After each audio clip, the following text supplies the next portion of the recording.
ठीक है जी। अस्सलाम वालेकुम एवरीवन। पाकिस्तान स्टॉक एक्सचेंज के एक और वेबिनार में आप सबको खुश आमदीद। पाकिस्तान स्टॉक एक्सचेंज, मीज़ान बैंक और एनसीसीपीएल का एक जॉइंट वेबिनार है जो कि एक नए शॉर्ट टर्म जीओपी सुकूक के बारे में है। इसके अलावा रिवाइज ऑप्शन के मैकेनिज्म की डिटेल्स आपको बताई जाएंगी। ये सारी चीज़ें हमारे एक्सपर्ट्स आज कवर करेंगे। इंपॉर्टेंट चीज़ ये है कि जो रिवीजन की बात हम कर रहे हैं तो रिवाइज्ड ऑक्शन के जो एलोकेशन की मेथडोलॉजी है जो कि मूव हो रही है, ट्रांजिशन हो रही है यूनिफॉर्म प्राइसिंग से आपकी नॉन यूनिफॉर्म प्राइसिंग मैकेनिज्म की तरफ।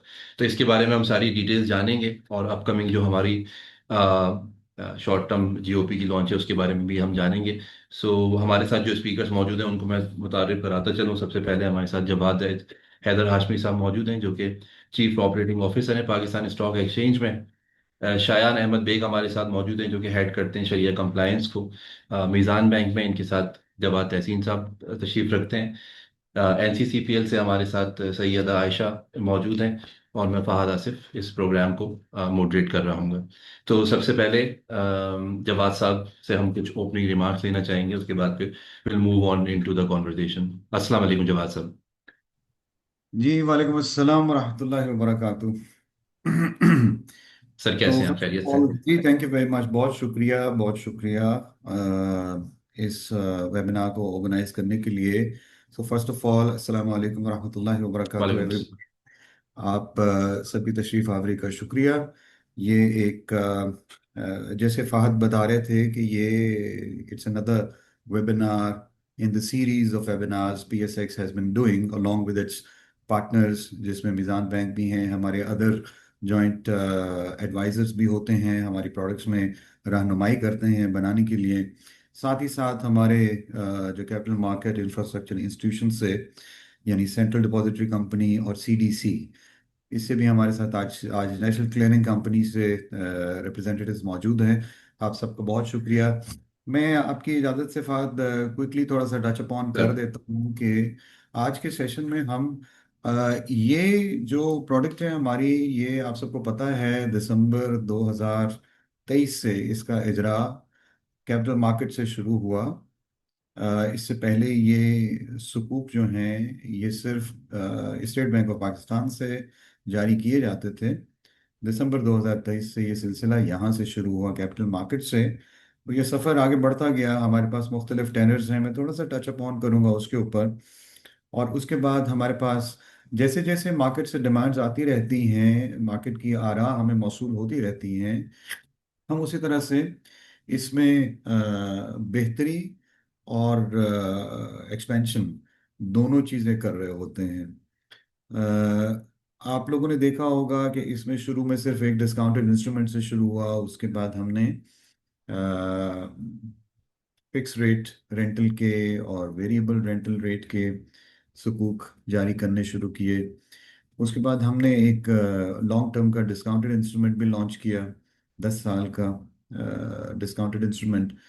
आपने ये भी देखा होगा कि हमने इसमें ग्रीन सुकूक का भी इजरा किया। और लेटेस्ट जो डेवलपमेंट थी वो थी हाइब्रिड सुकूक की। हाइब्रिड सुकूक दो शरिया कंप्लाइंट जो स्ट्रक्चर्स हैं उनका इम्तजाज है, और ये बहुत सक्सेसफुल चल रहा है। और last but not the least, अब हम शॉर्ट टर्म सुकूक, जिसकी अगेन मार्केट से बहुत डिमांड थी, क्योंकि ये इस पूरे टेनर में, यानी हमारे पास 1 साल से लेकर 10 साल की मियाद के सुकूक यहाँ से जारी होते थे। और उसमें 1 साल से कम मुद्दत के जो हैं उसमें कोई इंस्ट्रूमेंट हमारे पास नहीं था, जो कि एक ट्रूली एक, और अब हम ये कह सकते हैं इंशाल्लाह इस कामयाब ऑक्शन के बाद जो 22 जुलाई को जिसका इनेकाद होना है, कि हम वो जो हमारा प्रोडक्ट सूट है उसकी तकमील हो रही है इंशाअल्लाह अजीज। ये सब कुछ under the guidance of ministry of finance, debt management office, उनके हाथ से हुई। साथ ही साथ हमारे जो एपेक्स रेगुलेटर हैं एसईसीपी, उनकी गाइडेंस हमेशा हमारे शामिल हाल रही। और कैपिटल मार्केट के इंस्टीट्यूशंस जो हैं, सेंट्रल डिपॉजिटरी कंपनी और नेशनल क्लियरिंग कंपनी, इनकी टीम्स ने बहुत हम सब ने मिलके एक मरबूत और खुदकार निज़ाम के थ्रू इसको मुतारिफ करवाया। And last but not the least, is the very important stakeholder, and that is our joint Sharia advisors, जिनमें मीज़ान बैंक लीड करते हैं, और इसके अलावा बैंक इस्लामी अल फलाह ये भी इसका हिस्सा है। तो मैं सबका मशकूर भी हूँ और आपका ममनून भी हूँ। अगर आपकी इजाज़त हो तो मैं एक स्लाइड शेयर कर लेता हूँ, प्लीज। एक क्विक कपल ऑफ स्लाइड्स।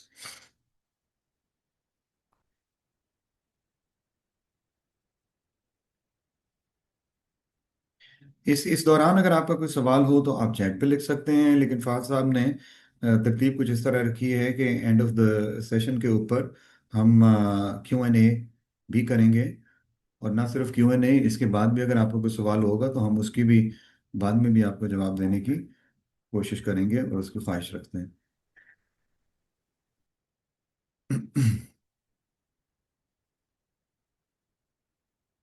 मैं इसके फ्लो को, जी जी, मैं इसको उसमें कर लेता हूँ। हमारा जो प्रेजेंटेशन मोड है, there is that link.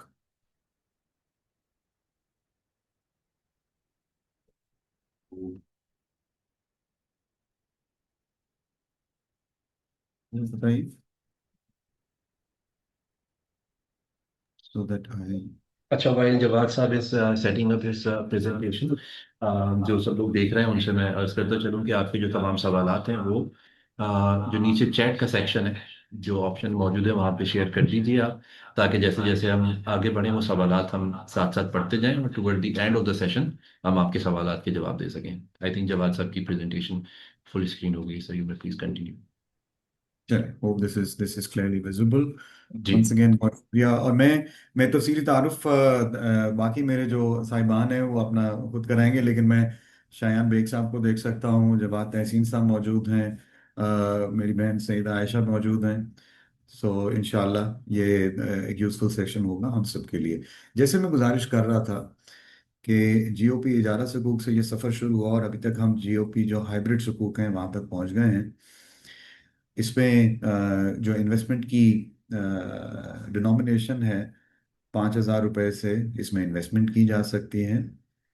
इसके जो टेनर मैं इससे पहले जिक्र किया कि 1 साल, 3 साल, 5 साल और 10 साल तक की मुद्दत के ये टेनर्स हैं यहाँ से जिनका इजरा होता है। रेंटल फ्रीक्वेंसी 1 ईयर वाला जो है that is a discounted instrument as of now, जो कि मौजूद है। और इससे छोटे अब दो आएंगे इंशाल्लाह, 3 और 6 महीने के, उस पर हम तफसील से बात करेंगे। इसमें हमारे पास दोनों वेरिएंट्स हैं, फिक्स रेट रेंटल भी है और वेरिएबल रेंटल रेट भी है। फिक्स रेंटल रेट जो अपने आगाज़ पर फिक्स हो जाता है वो अपने पूरे टेन्योर में फिक्स ही रहता है, और 6 महीने के बाद उसका पे आउट होता है, प्रॉफिट की डिस्ट्रीब्यूशन यानी रेंटल की डिस्ट्रीब्यूशन होती है। VRR में थोड़ा सा ये मुख्तलिफ इस तरह से है कि इसमें ये जो रेंट है इसको हम रीसेट करते हैं एवरी 6 मंथ्स। इन इंस्ट्रूमेंट्स का कस्टोडियन सेंट्रल डिपॉजिटरी कंपनी, जैसे कि तमाम इक्विटीज जो PSX पे लिस्टेड हैं उनकी कस्टडी जो है CDC के पास है। इसका भी जो है वही करते हैं कस्टडी सर्विसेज। अक्सर हम ये बात करते हैं कि ये आम फहम है कि जो सकूक अगर 5 साल का है तो क्या ये हमारी अमाउंट जो है ये 5 साल के लिए लॉक हो जाती है, तो ऐसा नहीं है। जो भी सकूक कैपिटल मार्केट से इशू होते हैं वो पाकिस्तान स्टॉक एक्सचेंज पे बिल्कुल उसी तरह से लिस्ट हो जाते हैं जैसे कोई भी शेयर लिस्ट होता है। और इसका मतलब ये है कि आप उसकी खरीदो फरोख्त बिल्कुल एक शेयर की तरह कर सकते हैं, ना इसके लिए कोई अलग अकाउंट खुलवाने की ज़रूरत है, ना ही कोई अलग सिस्टम लेने की ज़रूरत है। आपकी जो एप्लीकेशन है उसी के ऊपर ही है, बिल्कुल आम शेयर्स की खरीदो फरोख्त की तरह इनकी भी खरीदो फरोख्त हो सकती है। यहाँ पे कुछ नंबर नीचे आप देख रहे हैं, 6.8 खरब रुपए से ज़्यादा के मालियत के ये सुकूक इस वक्त तक मिनिस्ट्री ऑफ फाइनेंस के हुकूमत पाकिस्तान के बिहाफ पे पाकिस्तान स्टॉक एक्सचेंज से इशू हो चुके हुए हैं। मैं फेस वैल्यू में बात कर रहा हूँ। और अभी मैं जो बात कर रहा था कि सेकेंडरी मार्केट यानी बाद में भी आप इसकी खरीदो फरोख्त कर सकते हैं, तो उसमें भी एक खातर खा वॉल्यूम ट्रेड हो रहा है रोज़ाना की बुनियाद पे। अच्छा, तो अभी हमने बात की कि आपसे इस वक्त तक हमारे पास जो कम से कम मुद्दत का जो सुकूक यहाँ से जारी होता है वो 1 साल का था। अब इसमें होने क्या जा रहा है, दो चीजें हैं। एक तो ये कि दो टेनर नए इंट्रोड्यूस हो रहे हैं इसके अंदर, जो कम ड्यूरेशन के हैं, छोटी मुद्दत के हैं, और साथ ही साथ इनकी जो एलोकेशन प्राइस का जो मैकेनिज्म है उसमें थोड़ी सी तब्दीली होने जा रही है। तो पहले हम इसको देख लेते हैं कि हमारा ये एक तरह से टर्म शीट है उस इंस्ट्रूमेंट की जो अभी 22 जुलाई को ऑक्शन होने जा रहे हैं। यकीनन शरिया कंप्लाइंट हैं और 1 साल से कम मुद्दत के भी हैं, जिसमें और इसका इशू ज़ाहिर है गवर्नमेंट ऑफ पाकिस्तान के बिहाफ पे ये इशू हो रहे हैं। स्ट्रक्चर इसका हाइब्रिड ही है, 3 और 6 महीने के टेनर्स का इसमें इजाफा है और 1 साल का भी साथ में हो रहा है। ये डिस्काउंट पे इशू होंगे, जिसका मतलब ये होता है कि जो इंस्ट्रूमेंट अपनी फेस वैल्यू से कम पे इशू होता है और अपनी फेस वैल्यू पे मैच्योर होता है उसको हम इशू एट डिस्काउंट कहते हैं। तो ये डिस्काउंटेड इंस्ट्रूमेंट्स हैं। और दूसरी इसमें बात ये होती है कि जो जो डिस्काउंटेड इंस्ट्रूमेंट्स होते हैं ये कोई प्रॉफिट अपनी उस मुद्दत के दौरान कोई प्रॉफिट नहीं देते, कोई रेंटल नहीं पास ऑन किया जाता, कोई पे आउट नहीं जनरेट करते, बल्कि मेच्योरिटी के ऊपर आपको पूरी अमाउंट, यानी अगर आपने 90 रुपए इन्वेस्ट किए हैं और वो मेच्योरिटी के ऊपर 100 रुपए आपको वसूल हो रहे हैं, तो ये बीच का जो है ये वो रेंटल है जो आगाज पे तय किया जाता है। सो मेच्योरिटी मैंने बता दिया कि 100 रुपये पे है और इसकी फेस वैल्यू उसी तरह से बाकी सुकूक की तरह 5,000 रुपये पे है। इसमें दो तरह की जो बिडिंग की ऑप्शंस होती हैं जैसे कि हमें पता है। एक है कंपेटिटिव बिड, जिसमें आप प्राइस को निगोशिएट कर रहे होते हैं और रेट मेक करने में यानी you are actually contributing to making the price, fixing the price. इसको हम कंपेटिटिव कहते हैं, जहाँ पे लोग compete करते हैं और एक रेट का तयन करते हैं। और दूसरा है नॉन compete, जो आमतौर पे रिटेल सेगमेंट के लिए सबसे मौजूद होता है, कि जो रेट तय होता है उसके ऊपर आपकी इन्वेस्टमेंट हो जाती है। इसकी एक मैक्सिमम अमाउंट होती है, या तो 500 मिलियन रुपए या फिर 0.25% टोटल ऑक्शन के जो टारगेट है उसका। इससे जो भी कम हो उतनी लिमिट होती है, उतना आप इन्वेस्ट कर सकते हैं, कम से कम 5,000 और ज़्यादा से ज़्यादा 500 मिलियन तक, प्रोवाइडेड के 0.25 is greater than the target size. Bit placement जो है on the basis of price होती है, अप टू 4 डेसिमल्स होती है। ये भी अ, हम इससे काफ़ी वाकिफ हैं। और ऑप्शन का रिजल्ट जो है बिल्कुल उसी तरह से जैसे बाकी ऑप्शंस के आते हैं वैसे ही आएंगे। सो एक चीज़ तो ये हो गई कि इसमें टेनर्स का इजाफा हो रहा है, 2 टेनर इसमें इजाफी हैं। जो दूसरी इंपॉर्टेंट चीज़ हो रही है वो है प्राइस मैकेनिज्म में तब्दीली। आज जब आप किसी भी सुकूक में बिड करते हैं तो जाहिर है, जैसे आपको पता है, ये एक जिस तरह से बुक बिल्डिंग वाला एक प्रोसेस होता है कि तमाम बिड्स जो हैं वो इकट्ठी होती चली जाती हैं और उसके बाद मिनिस्ट्री ऑफ फाइनेंस डिसाइड करता है कि उसको कहाँ तक ये बिड्स जो हैं वो एक्सेप्टेबल हैं। ठीक है जी। और एक रेट जो आ जाता है उस पर तमाम लोगों को एलोकेशन हो जाती है। अब आने वाले वक्त में आपको जिस रेट पे आप बिड करते हैं उसी वही रेट आपका प्रॉफिट का फिक्स हो जाता है। ठीक है जी, ये है कंपेटिटिव के लिए। सो मैं एज पर दिस स्लाइड अगर चलूं तो ये जो प्राइसिंग मैकेनिज्म है ये न सिर्फ शॉर्ट टर्म बल्कि तमाम जो सुकूक इशू होने जा रहे हैं उनमें ये चेंज हो जाएगा। यानी फिक्स्ड रेट डिस्काउंटेड है, उसमें फिक्स्ड रेट रेंटल के फ्रेश इश्यूज और पहले से इशू हुए हुए सुकूक का दोबारा इजरा होना, उसको हम रीओपनिंग के नाम से जानते हैं। इसमें फिक्स रेट वाले जो मैंने बताया मुख्तलिफ टेनर्स के हैं। जीरो कूपन का भी हमारा जो फिक्स रेट का है 10 ईयर का, वो भी इसमें शामिल है, वेरिएबल रेंटल रेट्स भी। सो ऑल इन ऑल जितने भी सुकूक अब यहाँ से इजरा होगा कैपिटल मार्केट से, उनके ऊपर यूनिफॉर्म प्राइसिंग की बजाय मल्टीपल प्राइसिंग इम्प्लीमेंट होगी।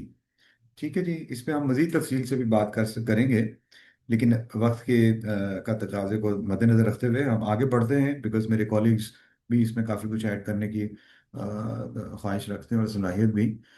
अ, तो जैसे मैंने बताया कि जिस रेट पे आप बिड करेंगे वो रेट आपका प्रॉफिट रेट तय हो जाएगा। ये है कंपैरेटिव के लिए। और जो नॉन कंपैरेटिव में जो बिड कर रहे होंगे उनको एलोकेशन होगी वेटेड एवरेज यील्ड के ऊपर। अब ये वेटेड एवरेज यील्ड किस तरह से निकलती है, एक छोटी सी मिसाल हमारे कोलिग ने बना दी कि अगर इस मार्केट के अंदर टोटल तीन ही बिड्स हैं, 20 अरब, 15 अरब और 10 अरब की, इन तीन मुख्तलिफ रेट्स के ऊपर, तो उनका जो टोटल कंट्रीब्यूशन बनता है उसको टोटल साइज के साथ डिवाइड करने से जो एवरेज आ रही है इसको हम वेटेड एवरेज यील्ड कहते हैं। सही है जी।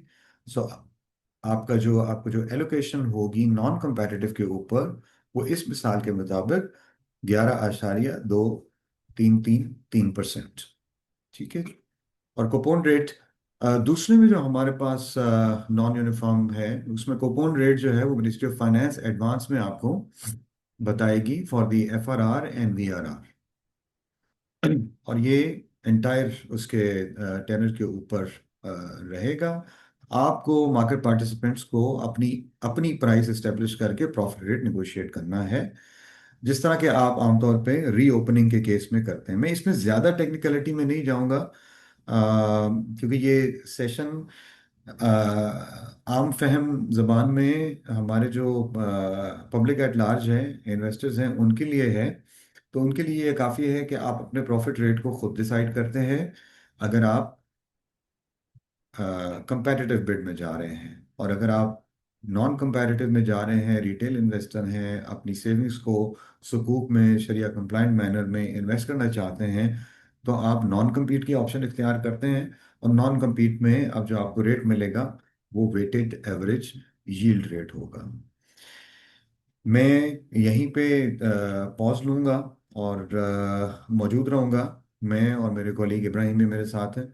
अगर कोई भी सवाल होगा तो हम कोशिश करेंगे उसका जवाब आपको दे सकें।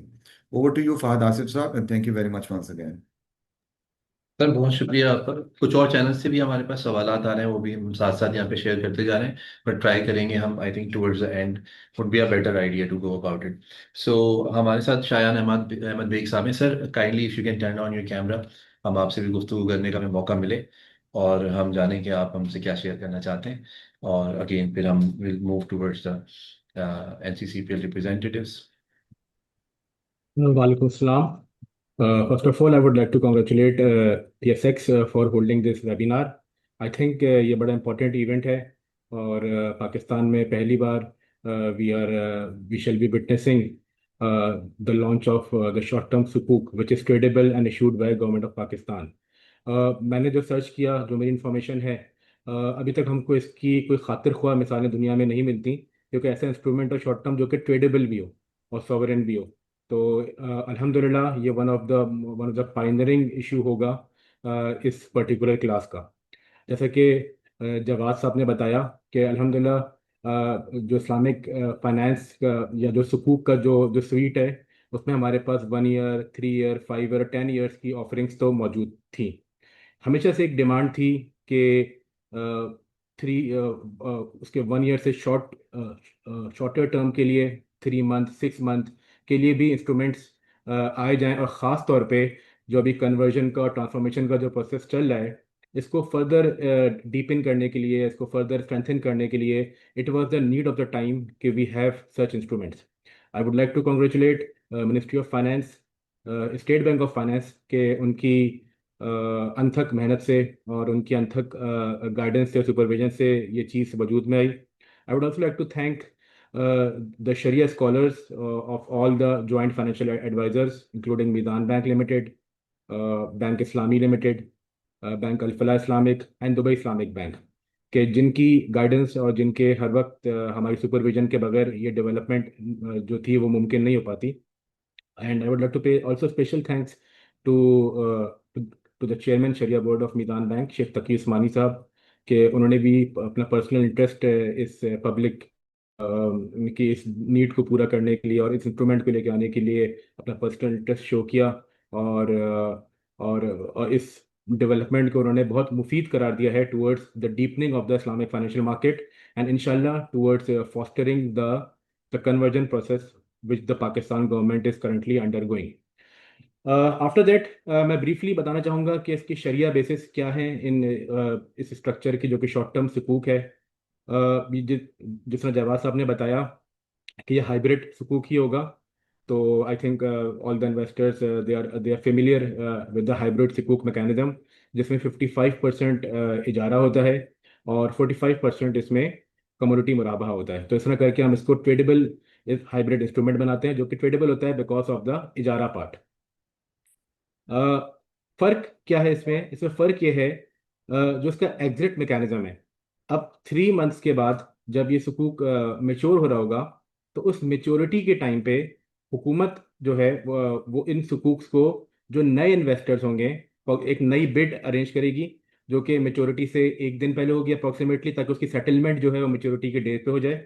और पुराने जो सुकूक के जो इन्वेस्टर्स हैं, उनका जो इजारा वाला पार्ट है, उसको इवेंचुअली नए इन्वेस्टर्स बिड देकर वो खरीद लेंगे। तो ये इसका एक एग्जिट मैकेनिज्म है जो कि डिफरेंट है। एंड इन केस के some part of the sukuk और some part of the sukuk remains unsold, तो उस सूरत में गवर्नमेंट जो है वो उस रिमेनिंग हिस्से को वो प्रिक्योर करके पुराने सुकूक होल्डर्स को उनकी पेमेंट कर देगी। तो ये इसमें एक डिफरेंस बात है, चूंकि आप सबको पता है शरिया बेसिस के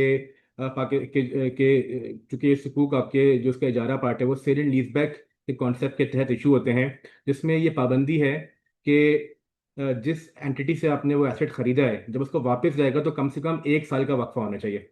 तो इसी इसी बात को मद्देनजर रखते हुए जो स्ट्रक्चरिंग ऐसे की गई कि 3 महीने के बाद या 6 महीने के बाद जब ये सुकूक मेच्योर हो रहे हों, तो उस टाइम पे इनको एक नया बिड करके, एक नए बिड मैकेनिज्म के थ्रू इनके जो पुराने सुकूक होल्डर्स हैं, इनकी इन्वेस्टमेंट को, या जो इनका जो शेयर है इजारा एसेट्स में, उसको नए इन्वेस्टर्स प्रोक्योर कर लेंगे और वो अपनी उनको उनको उनकी मेच्योरिटी की प्रोसीड्स मिल जाएंगी। हाउएवर जो कम्युनिटी मुराबा का पार्ट है वो एज इट इज रहेगा, जिसको एट मेच्योरिटी गवर्नमेंट पे बैक करेगी। तो ये था एक बहुत ही ब्रीफ सा तारुफ of the short term instrument.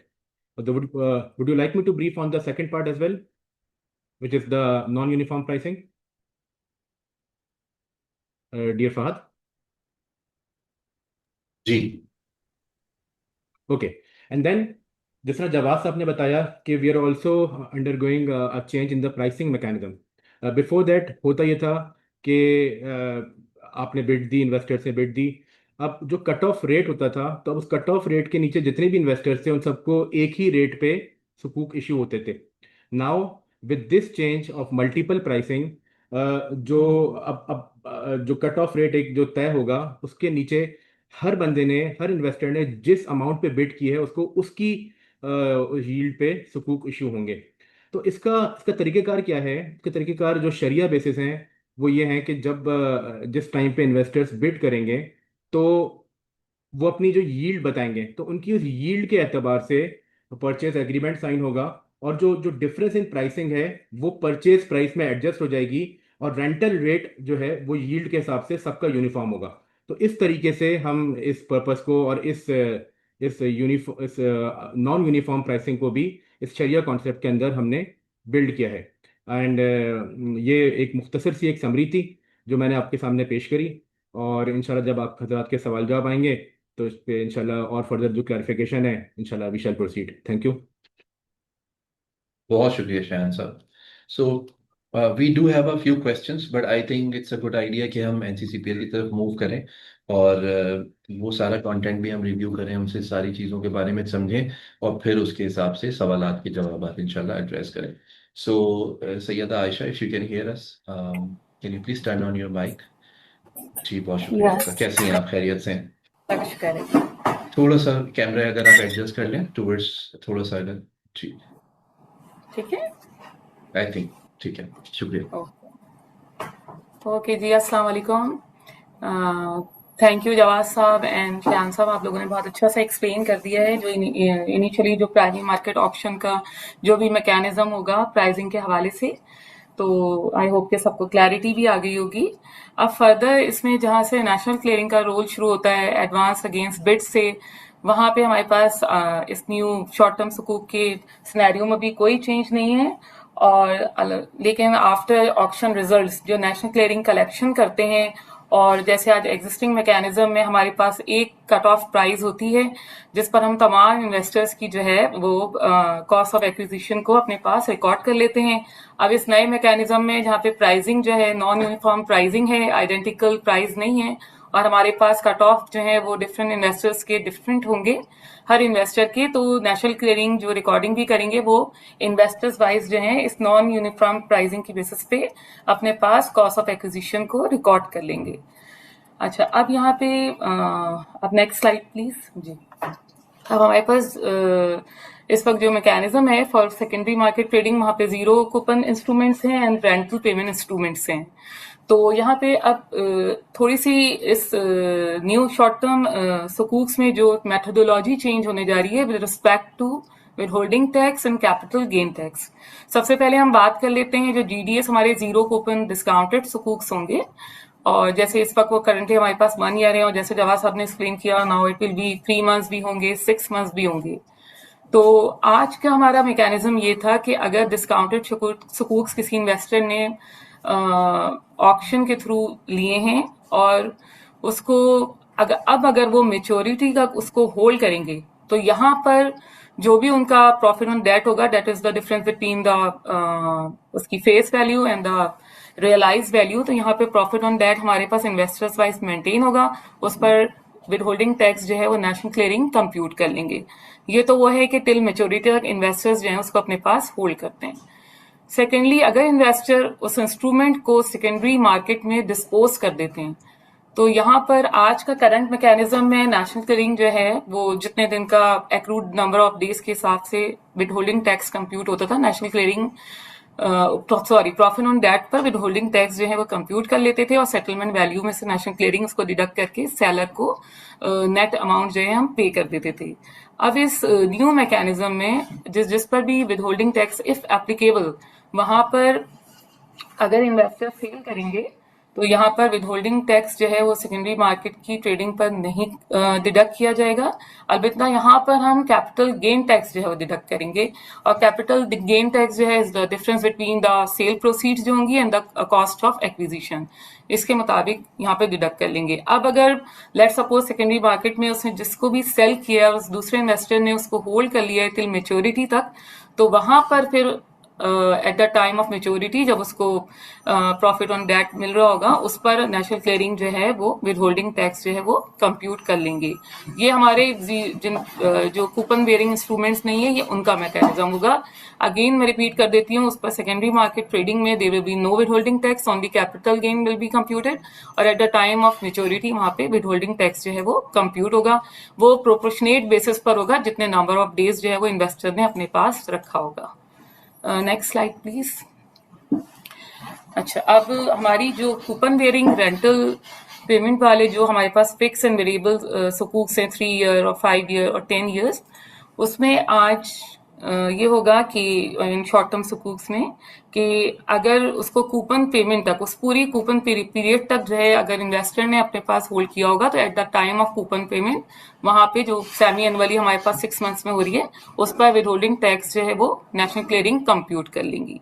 ठीक है, अलबत्ता उन्होंने अगर बिफोर कूपन पेमेंट जो 6 मंथ से पहले आपने उसको सेकेंडरी मार्केट में सेल कर दिया, तो वहां पर जितने नंबर ऑफ, एक तो आपकी ट्रेड परसेंटेज होगी, ठीक है, प्लस उसमें जितने नंबर ऑफ डेज का एक्रूड प्रॉफिट होगा वो सेटलमेंट वैल्यू में कंप्यूट होगा। मगर आज उस वैल्यू पर जो है प्रॉफिट ऑन डेट जितने नंबर ऑफ डेज एक्रूड होते थे उस प्रॉफिट पर टैक्स डिडक्ट करके हम सेलर को नेट सेटलमेंट वैल्यू देते थे, that is trade value plus profit on debt. उस पर आज विद होल्डिंग टैक्स कंप्यूट नहीं करेंगे, और लाइकवाइज जीरो कूपन वहां पे कैपिटल गेन टैक्स जो है वो कंप्यूट हो जाएगा। ठीक है, इसी तरह अगर उसको आप अगर नेक्स्ट जिसने बाई किया है सेकेंडरी मार्केट से उसको कूपन पीरियड तक रखा है, तो उसकी भी प्रोपोर्शनेट जितने नंबर ऑफ डेज एक्रूड वो उसके पास रहा है, उसके हिसाब से उस पर प्रॉफिट ऑन डेट तो पूरा कंप्लीट वहां पे कंप्यूट हो जाएगा। लेकिन आपका जो विद होल्डिंग टैक्स है वो प्रोपोर्शनेटली जितने number of days accrued days हैं उसके हिसाब से कंप्यूट कर लिया जाएगा, और आपको वो प्रॉफिट जो है वो नेशनल क्लियरिंग पे कर देगी। तो ये थोड़ा सा हमारे मैकेनिज्म में चेंज है with respect to withholding tax and capital gain tax. Thank you, over to you Fahad. बहुत शुक्रिया आपका ये सारी डिटेल्स हमारे साथ शेयर करने के लिए। While we wait for some, I hope there will be people looking for some technical answers to their queries. हमारे पास कुछ ऐसी चीजें हैं जिसके लिए थोड़ा सा एक स्टेप बैक लेके जवाब साहब आपकी तरफ आना चाहूंगा। कुछ ऐसे सर बेसिक सवाल ही कह लीजिए, बट इम्पॉर्टेंट है उन लोगों के लिए, स्पेशली जो नए हैं, जो सुकूक में गालिबन इन्वेस्टमेंट ऑलरेडी नहीं कर रहे हैं। वो ये पूछना चाहते हैं सर। सबसे पहला सवाल ये है कि सुकूक वर्सेस कन्वेंशनल शेयर्स, तो इसके बारे में अगर थोड़ा सा बेसिक अगर आप बता दें टेक्निकलिटीज की बेसिस पे भी कि क्या डिफरेंस होता है। और सर दूसरा सवाल इसी से रिलेटेड ये है कि सुकूक अगर हम लें तो उसका हमें बेनिफिट क्या है, मॉनिटरी बेनिफिट की बात की जा रही है।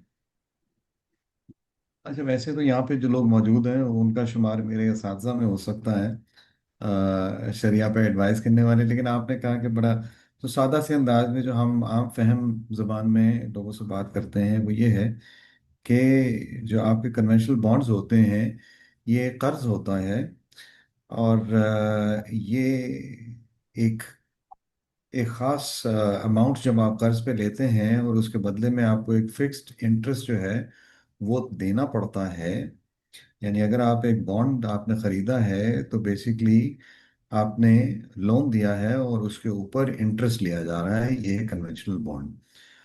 और जब इसमें सो ये है कर्ज। और मेरे नज़दीक सुकूक जो है वो एक मिल्कियत का तस्वुर है, यानी एक एसेट ऐसा जिसको आप बिजनेस से अलग करके और उसको सुकूक की शक्ल यानी सर्टिफिकेट्स में उसकी ओनरशिप को बांट दिया जाए। अब वो सर्टिफिकेट्स सुकूक होल्डर के पास हैं, यानी वो इस एसेट को ओन करते हैं, जबकि इसका इस्तेमाल इजारा के स्ट्रक्चर की बात कर रहा हूँ, जबकि इसका इस्तेमाल अभी भी इशूअर के पास है, यानी हुकूमत पाकिस्तान के इस्तेमाल में वो असासा है जिसकी मिल्कियत उन सुकूक सर्टिफिकेट्स की शक्ल में आपके पास है। तो अब उससे जनरेट होने वाला जो रेंट है या नफ़ा है उसके भी हकदार सुकूक होल्डर ही होते हैं। सो उसमें यानी गवर्नमेंट ऑफ पाकिस्तान ने अपने एसेट की ओनरशिप आपको मुंतकिल की और उसका इस्तेमाल उसी के पास रहा, और उस इस्तेमाल के नतीजे में जो रेंट है वो आपको वापस मिला एज ए सुकूक होल्डर। और मेच्योरिटी के ऊपर ये वादा भी है कि गवर्नमेंट आपसे वो वापस एसेट जो है उसको खरीद लेगी। तो ये तो हो गया सादा सा इसका जो डिफरेंस है इजारा स्ट्रक्चर के सुकूक का कन्वेंशनल बॉन्ड से। अब ये दूसरा आपका था कि ये तो इसमें क्या दूसरा सवाल, जी सर, कि क्या बेहतरी है, क्यों सुकूक की तरफ हाँ, जाए कोई भी इन्वेस्टर। देखिए बेनिफिट तो ये है कि एक आप अगर आपकी प्रेफरेंस फेथ बेस्ड है और शरई उसूलों से मुताबिक है, तो इससे अच्छा कोई इंस्ट्रूमेंट नहीं है आपके पास, जिसका स्ट्रक्चर जो है वो बहुत वाज़ेह है, पब्लिश्ड है, इसमें कोई चीज़ इबहम में नहीं रखी जाती। इसका जो प्रोडक्ट स्ट्रक्चर है, टर्म स्ट्रक्चर है, ये सारी चीज़ें बिल्कुल कुल्ली तौर पे अयां होती हैं और पब्लिश होती हैं। सो आप पढ़ सकते हैं, समझ सकते हैं, देख सकते हैं कि इसमें कौन सा एसेट, उसका कितना हिस्सा उस सुकूक के साथ जुड़ा हुआ है जो जिस सुकूक में आपने इन्वेस्ट किया है। तो आपकी विजिबिलिटी और आपका जो प्रेफरेंस है, विजिबिलिटी भी बेहतर होती है और आपके प्रेफरेंस के मुताबिक भी होता है। और सॉवरन सुकूक जैसे आपने जिक्र किया था कि ये मतलब गवर्नमेंट के इशूड है ना, तो गवर्नमेंट ऑफ पाकिस्तान, हुकूमत पाकिस्तान के इशूड हैं ये। तो जाहिर है इनकी जो क्वालिटी है वो किसी भी दूसरे सुकूक से ज़्यादा बेहतर है in terms of credit risk. ठीक है जी। और last but not the least, इससे जो मुनाफा आपको होता है वो ना सिर्फ शरई उसूलों के मुताबिक है और उनसे मुताबिकत रखता है, बल्कि एक मौजू मुनाफा होता है। यानी जो कन्वेंशनल बॉन्ड जिस तरह के पे आउट आपको दे रहा है, मैं ये नहीं कह रहा कि उसका रेप्लिका है, but it provides a very very competitive alternative to investing into into a conventional bond. So आप नफ़ा भी अच्छा है, ज़हनी सुकून भी है, और एक लो रिस्क इन्वेस्टमेंट भी है। जैसे किसी ने पूछा कि ये is it suitable for beginners, यकीनन it is suitable for beginners मेरे नज़दीक, क्योंकि ये एक स्टेबल रिटर्न जनरेट करता है। रिस्क इसमें बहुत ही मिनिमल होता है, क्योंकि गवर्नमेंट ऑफ पाकिस्तान इशू कर रही है, तो रिस्क बहुत अच्छे से मिटिगेट हुआ होता है इसके अंदर। और अगर आप बिगिनर हैं और अपने कैपिटल की यानी अपने सरमाए का तहफ़्फ़ुज़ चाहते हैं और रिस्क नहीं लेना चाहते, तो इससे अच्छा मेरे नज़दीक तो इस कोई एंट्री पॉइंट नहीं है कैपिटल मार्केट में आने के लिए। शुक्रिया। तो बहुत शुक्रिया शयान साहब, कुछ इस पे आप ऐड करना चाहेंगे in continuation to what Jawad साहब सेड? जी बिल्कुल, माशाल्लाह जवाद साहब माशाल्लाह very well explained the difference between bond and Islamic sukuk. हकीकत में बॉन्ड जो होता है conventional bond, it represents receivable over a loan contract which is interest. और उसके ऑल्टरनेट में जो सुकूक है, it represents an asset and the rental और the price which is bring forward due to that asset. तो ये कंसेप्चुअल फर्क है, जो कि चूंकि शरीयत में कर्ज के ऊपर नफा लेना, कर्ज के ऊपर कोई रिसीवेबल लेना वो परमिसिबल नहीं है, लेकिन किसी एसेट के ऊपर रेंट लेना या किसी एसेट को बेच के प्राइस लेना शरीयत में ये परमिसिबल है। तो ये प्राइमरी डिफरेंस है बिटवीन सुकूक एंड कन्वेंशनल बॉन्ड। और जो सवाल जो यहाँ पे था वो एक उसका एक एंगल ये भी था कि इन्होंने पूछा है कि सुकूक वर्सेस कन्वेंशनल शेयर्स। तो यहाँ पे प्राइमरी जवाब इसका एक ये भी है कि कन्वेंशनल जहाँ हम शेयर्स की बात कर रहे हैं, तो shares basically belong to the equity market, जहाँ पे आप इक्विटी इन्वेस्टमेंट करते हैं। And sukuks they belong to the bonds market. तो दोनों डिफरेंट मार्केट्स हैं, दोनों के डिफरेंट रिस्क हैं, दोनों के डिफरेंट रिवॉर्ड्स हैं। तो एक प्राइमरी फर्क तो यही है। और दूसरा फर्क जिसमें जवाब साहब ने बताया और मैंने इसको फर्दर थोड़ा सा बात ये भी कर दी। और एक सवाल, ये बड़ा अच्छा सवाल किया उन्होंने कि when we shall completely transform the whole capital markets. तो ये बड़ा अहम सवाल है और बड़ा इंपॉर्टेंट है। और ये आज के जो जिस मकसद के लिए हमने जो वेबिनार किया है, the launch of the short term instrument, इसको बहुत एक इंशाल्लाह इसके successful bidding over the time जो है, इसकी जो इशुएंस होती रहेंगी over the time, I am very hopeful कि it will you know ease the path for conversion towards the Islamic financial system. क्योंकि इसके अंदर पोटेंशियल है कि इन द लॉन्ग रन ये टी बिल्स का एक मुतवाजी निज़ाम एक शरिया कंप्लाइंट ऑल्टरनेट के तौर पर डेवलप हो सकता है। तो एक अच्छा अच्छा स्टार्ट है, जो कि ये समझें कि जो कन्वर्जन के प्रोसेस में जो मेजर हिंड्रेंस आ रही थी, one of those hindrance was the unavailability of any short-term liquidity management instrument. So I'm very hopeful that all the steps are being taken in the right direction, and inshallah, with the collective efforts of all the stakeholders, all the institutions involved, inshallah, we shall very soon achieve our conversion target, and inshallah, we shall make Pakistan economy एक शरिया complaint economy और एक शरिया complaint, all the instruments and all the institutions, they will move towards the Sharia compliance Islamic financial system. Thank you. Absolutely sir, इंशाल्लाह। अच्छा, एक सवाल हमारे पास और है, and it's not directly relevant to the webinar, but मैं फिर भी पूछ लेता हूँ, अगर इस पे आप जवाब दे सकें तो अदरवाइज हम फिर ईमेल के थ्रू भी कांटेक्ट कर लेंगे। सो फहद साहब ये पूछ रहे हैं कि रिटेल इन्वेस्टर्स को कुछ अनसर्टेनिटी थी कुछ टाइम पहले एमएनसी एंड जो कि बीजान ईटीएफ की ट्रेड्स थी उसमें, जो कि एक नोटिफाई किया गया था 24 जून को कि कुछ जो है वो ट्रेड्स एग्जीक्यूट जो हुई थी वो इनवैलिड हो गई थी ईटीएफ की बास्केट में। तो क्या इस तरह की कोई चीज़ें भी इसमें भी होती हैं कि कोई ट्रेड की गई और बाद में उसको कहा जाए कि इनवैलिड है? क्या सुकूक की सिचुएशन में इस तरह होता है, या बस आपने जब ऑप्शन हुआ आपको आपकी जो है बिड्स कंप्लीट हुई आपको असाइन कर दिया गया और तो कर दिया गया क्या, या इसमें इस तरह की कोई चीज़ है? नहीं, देखिए अल्हम्दुलिल्लाह यहाँ पे ऐसी कोई चीज़ नहीं है, क्योंकि यहाँ पे पूरा प्रोसेस है। उस प्रोसेस के तहत एसेट की एलोकेशन होती है, एसेट्स की जी एनओसीज ली जाती हैं, परमिशन ली जाती है जी from the relevant government authorities. तो आफ्टर और फिर उसकी वैल्यूएशन होती है। तो एक पूरा एक ड्यू प्रोसेस, एक डिलीजेंस का प्रोसेस है, उसको फॉलो किया जाता है। तो अपेरेंटली यहाँ पे चूंकि एक पूरा कंप्लीट प्रोसेस से गुजर कर जो है एसेट को सुकूक में टैग किया जाता है या जी उसका रिटर्न दिया जाता है। तो चूंकि इतने सारे स्टेक होल्डर्स इन्वॉल्व हैं कि सारे ड्यू डिलीजेंस के प्रोसेसेस यहाँ पे आ गए, तो मैं फोर्सी बिल्कुल नहीं कर रहा कि ऐसा कोई रिस्क यहाँ पे इवन इसका कोई सवाल भी पैदा होता हो ऐसे किसी रिस्क का।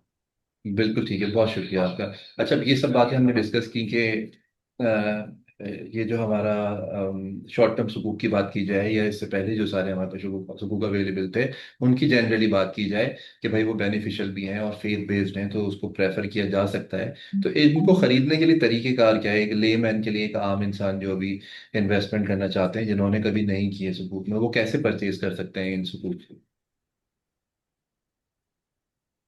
देखें, इस बारे में तो मैं चाहूँगा कि आप थोड़ा सा एलेबरेट करें, बताएं कि जो भी चैनल्स अवेलेबल हैं आज, जिनके थ्रू आप बिड दे सकते हैं थ्रू थ्रू योर बैंक्स, जो भी इस वक्त चैनल्स हैं उनके थ्रू, जो currently I think there is no difference in the application process. आप जिन चैनल्स के थ्रू आज अप्लाई कर सकते हैं सुकूक में इन्वेस्टमेंट के लिए, आप उन्हीं चैनल्स के थ्रू इस शॉर्ट टर्म इंस्ट्रूमेंट में भी अप्लाई कर सकते हैं। जवाब और साहब, इस पे आप ऐड करना चाहेंगे? ये इसमें सिर्फ इजाफा ये कर दूं, चूंकि ये बिल्कुल शायान भाई ने सही कहा, जिसमें आप आज इन्वेस्ट कर रहे हैं उसी अकाउंट से आप वो कर सकते हैं। इसमें सिर्फ इजाफा ये कर रहा हूँ कि न सिर्फ बैंक्स बल्कि हमारे जो लाइसेंस ब्रोकर्स हैं पाकिस्तान स्टॉक एक्सचेंज के, ये इन सब के पास इख्तियार है कि आप इनसे अगर रुजू करें तो ये आपके लिए बिडिंग कर सकते हैं इन द ऑक्शन प्रोसेस। और मैं ये कहूँगा कि आप इसी रूट को लीजिए, क्योंकि जब आप प्राइमरी ऑक्शन में इसको खरीद लेंगे इंशाल्लाह, तो उसके बाद अगर आपको इसको लिक्विडेट भी करना है, बेचना है, तो आपको किसी ब्रोकर ही की सर्विसेज चाहिए होंगी, जो पाकिस्तान स्टॉक एक्सचेंज के लाइसेंस्ड और एसईसीपी के लाइसेंस ब्रोकरेज हाउसेज हैं। तो आप और अगर आपका पहले से इन्वेस्टमेंट अकाउंट है जिसमें आप शेयर्स की खरीदो फरोख्त कर रहे हैं, तो उसी अकाउंट में आप इन सुकूक को भी खरीद सकते हैं, इनमें पार्टिसिपेट कर सकते हैं। आपको एक अलग अकाउंट इसके लिए खोलने का किसी बैंक में या ब्रोकर के पास नया अकाउंट खोलने की या सीडीसी में कोई ज़रूरत नहीं है। जो मौजूदा आपका अकाउंट है उसी से इसमें इन्वेस्टमेंट हो सकती है और ट्रेडिंग भी हो सकती है। बिल्कुल ठीक है सर, तो कोई भी बीएनबी इनेबल्ड ब्रोकर है उनके साथ ये ट्रेडिंग जो है वो आप कर सकते हैं आसानी के साथ। बिल्कुल ठीक है। अगर कोई और सवालात आपके हैं तो प्लीज़ हमारे साथ शेयर कीजिए, ताकि हम उनको जवाब दें और फिर इंशाल्लाह क्लोजिंग की तरफ मूव करें।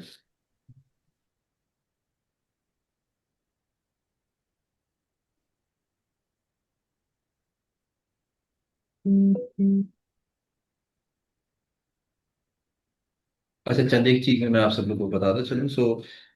ये जो वेबिनार आप अभी देख रहे हैं, इसको आप, अगर आपने मिस कर दिया है या दोबारा इसको रिविजिट करना चाहते हैं, तो पाकिस्तान स्टॉक एक्सचेंज अपने तमाम चैनल्स के ऊपर इसको रीशेयर करेगा। हम इसकी यूट्यूब पे प्राइमरीली ये वीडियो, ये रिकॉर्डिंग जाएगी, उसके बाद बाकी तमाम चैनल्स पे भी आप इसको देख सकेंगे। इसके अलावा इस वेबिनार से रिलेटेड अगर कोई सवालात ऐसे हैं जो अभी आप नहीं पूछ सके, बाद में आपके जहन में आते हैं, तो info@psx.com.pk पे आप उन सवालात को हमारे साथ शेयर कर सकते हैं। चंद सवालात हमारे पास रिसीव हुए हैं, जिसमें से एक सवाल तो यह है कि can we buy via Al Meezan investment,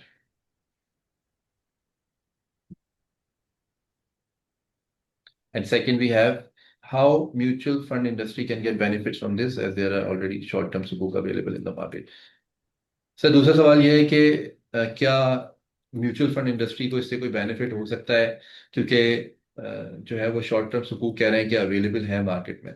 तो क्या, अगर ऐसा है तो क्या इसमें कोई बेनिफिशियल चीज़ ऐसी है जो एसेट मैनेजमेंट कंपनीज के लिए स्पेसिफिक है, या फिर जनरली एक ऐसी प्रोडक्ट है जिससे इन्वेस्टर्स एंड जो ये इशू किए जा रहे हैं बेनिफिशियल उनके लिए हो? अच्छा, मैं आपकी इजाज़त से क्विक सा इसका दे देता हूँ। मेरे ख्याल है उसमें फिर शायान ऐड कर देंगे और मैं आपसे थोड़ा इजाज़त भी चाहूँगा। सर। जी, आप किसी भी ये जो हमारे ब्रोकर्स और तमाम शेड्यूल बैंक्स, ये तमाम एलिजिबल हैं फॉर इन्वेस्टिंग इन सुकूक। तो आप किसी भी बैंक या ब्रोकर से रब्ता करके आप सुकूक में इन्वेस्ट कर सकते हैं, इसकी ऑप्शन में पार्टिसिपेट कर सकते हैं। जैसे मैंने बताया कि बेहतर यह है कि आप किसी ब्रोकर के पास हमारे जो लाइसेंस्ड हैं उनके साथ अकाउंट खोल लें, ताकि आप ये दोनों काम कर सकें, खरीद ऑक्शन में पार्टिसिपेट भी कर सकें और बाद में अगर ज़रूरत हो तो आप उसको लिक्विडेट भी करना कर लिक्विडेट कर सकें। सकें। बिल्कुल How सही है, mutual तो fund sir. industry can get benefit from this, as there are already short-term sukuk available in the market? I don't know if there are sovereign, I'm sure there is no sovereign short-term sukuk available at the moment. और ये पहला यानी ये inaugural issuance होने जा रही है 22 जुलाई से। इससे पहले सुकूक, शॉर्ट टर्म सॉवरेन सुकूक अवेलेबल नहीं है इस वक्त मार्केट में। तो ये तो मैं बिल्कुल की वाजे कर दूं। अब ये तमाम इंडस्ट्रीज अपने हिसाब से इसमें बेनिफिट करेंगी। यानी आप देखिए ना, म्यूचुअल फंड के लिए बेनिफिट क्या हो सकता है। अगर आप किसी ऐसे म्यूचुअल फंड में हैं जो शरिया कंप्लायंट सुकूक में इन्वेस्टमेंट करता है, तो आप उसके पास इन्वेस्ट करने के मौके पहले से ज़्यादा हो गए। यानी पहले उसके पास अगर 4 इंस्ट्रूमेंट्स में वो इन्वेस्ट कर सकता था आपके पैसों को, अब उसके पास ये शॉर्ट टर्म सुकूक की शक्ल में मजीद इंस्ट्रूमेंट आ गए हैं। तो एक तरह से तो ये बेनिफिट है म्यूचुअल फंड इंडस्ट्री के लिए भी, और जाहिर है उनके पीछे जो इन्वेस्टर्स हैं उनके लिए भी। More options are now available. Daily valuation of sukuk, बिल्कुल जिस तरह अगर आप इस प्रोसेस से, क्योंकि मैं बहुत ज़्यादा टेक्निकल नहीं होना चाह रहा, बट जिस तरह स्टेट बैंक और सॉरी एफएमए के यहाँ से एक पीकेआरवी जारी होता है जो कन्वेंशनल बॉन्ड्स के लिए होता है, बिल्कुल इसी तरह से रीवैल्यूएशन रेट्स इन सुकूक के लिए पीएसएक्स से भी जारी होते हैं। बिल्कुल वही एफएमए ही उनको जारी करता है और पीएसएक्स की वेबसाइट के ऊपर उनको पब्लिश किया जाता है रोजाना की बुनियाद पे, ताकि आप अपने जो, बिल्कुल आपने सही कहा कि डेली नैव की कैलकुलेशन के पर्पस के लिए या अपने पोर्टफोलियो की वैल्यूएशन की पर्पस के लिए आपको जो रेट चाहिए होता है वो बिल्कुल पीकेआरवी की तरह जीआईएसआरवी यहाँ से उसका इजरा होता है। All sukuk including short term sukuk shall be revalued as per existing procedure. या इब्राहिम ने ऑलरेडी जवाब दे दिया। Thank you very much Ibrahim. या सो नो बिल्कुल डिफरेंस। सही सर, बहुत शुक्रिया। So before we conclude quickly, उन लोगों के लिए जो तमाम लोग अभी इन्वेस्टमेंट करने के लिए नया आना चाहते हैं, आप लोगों को हम इंकरेज करते हैं कि आप अपने अकाउंट खुलवाइए। और जवाद साहब ने जैसा आपको बताया कि आप किसी भी ब्रोकरेज हाउस के साथ कनेक्ट करके सुकूक जो है वो उसमें उसका जो इजरा हो रहा है उसमें आप पार्टिसिपेट कर सकते हैं। इसके अलावा जनरली अगर आप किसी भी किस्म के स्टैंडर्ड शेयर्स खरीदना चाहते हैं या ईटीएफ खरीदना चाहते हैं, किसी भी किस्म की ट्रेडिंग करना चाहते हैं इक्विटी मार्केट में, तो उसका भी तरीकेकार सेम है।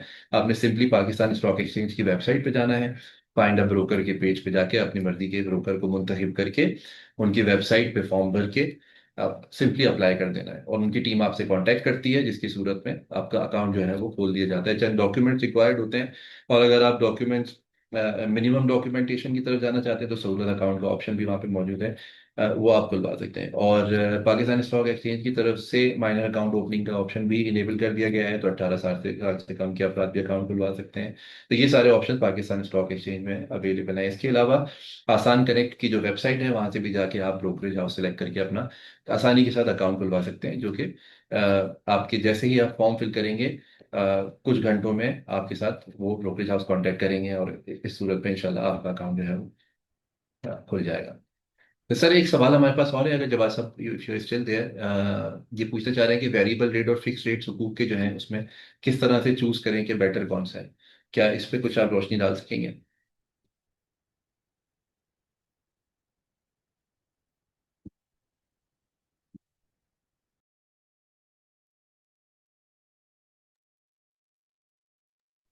जी I am sorry Fahad, sir मैंने आपसे बस मैं एक सवाल आया था सर, वो ये था कि what is the difference between variable rate and fixed rate in sukuk and which is better to choose?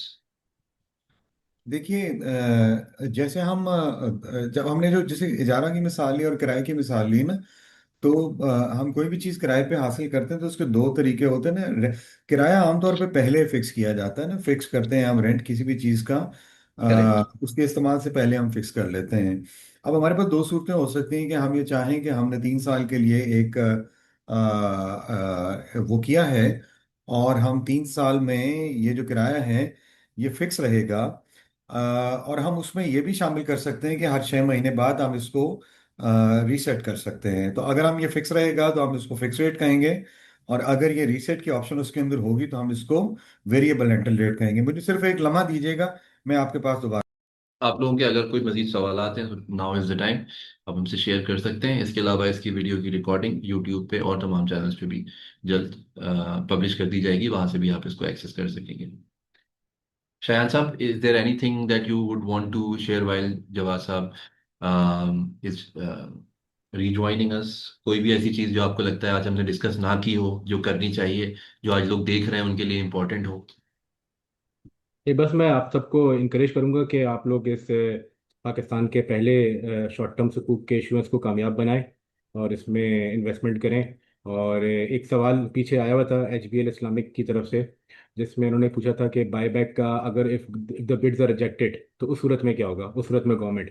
जिस तरह मैंने बताया आपको कि द प्रोसेस इज दैट के प्राइमरीली बेसिकली गवर्नमेंट हमको दो अरेंजमेंट्स फॉर फॉर रिडेम्पशन देगा, जिनके तहत जो प्राइमरी जो अरेंजमेंट रिडेम्पशन की वो ये है कि उन जो पिछले इन्वेस्टर्स हैं उनकी जो ओनरशिप है इन इजारा पार्ट, उनको वो मार्केट में बेचेंगे और थ्रू द न्यू बिड। तो जो जो न्यू इन्वेस्टर्स हैं वो पिछले वालों का हिस्सा खरीद रहे होंगे। हावेवर अगर किसी वजह से कोई बिड रिजेक्ट हो जाती है, जैसा होता है कभी कभार, कोई मार्केट की कंडीशन हो गई, एक ऐसी चीज़ हो गई कि वो बिड्स रिजेक्ट हो गई, तो जी। उस सूरत हाल में अंडर जो कि एक एक्सेप्शनल सिनेरियो है जो कि प्लान्ड नहीं है, तो इस सूरत हाल में गवर्नमेंट जो है as per arrangement for redemption जो है वो जो जो सुकूक हैं जो पिछले इन्वेस्टर्स के, उनके सुकूक को बाय कर लेगी, ठीक है, उनको और रिडीम कर लेगी। क्योंकि ये अनप्लान्ड सूरत हाल है, जनरली मार्केट में सुकूक ट्रेडेबल होते हैं, फ्रीली ट्रेडेबल है, मार्केट में बिकते हैं। तो इसी वजह से यहाँ पे क्योंकि अनप्लान्ड है, तो शरिया का जो जो एक सवाल था कि बायबैक तो नहीं है, तो वो सवाल यहाँ पे मिटिगेट हो गया। तो ये मैं क्लैरिफिकेशन ऐड करूंगा और आप सब हजरात से रिक्वेस्ट भी करूंगा कि इस कुक में पार्टिसिपेशन करें और इसको इसके इशुएंस को आप सक्सेसफुल बनाएं। बहुत शुक्रिया आपका। Miss Ayesha, is there anything that you would like to add before we conclude the programme for today?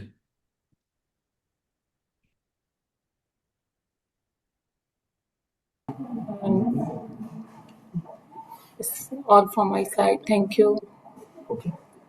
Alright, बहुत शुक्रिया आपका। I think let's just wait for a few more minutes.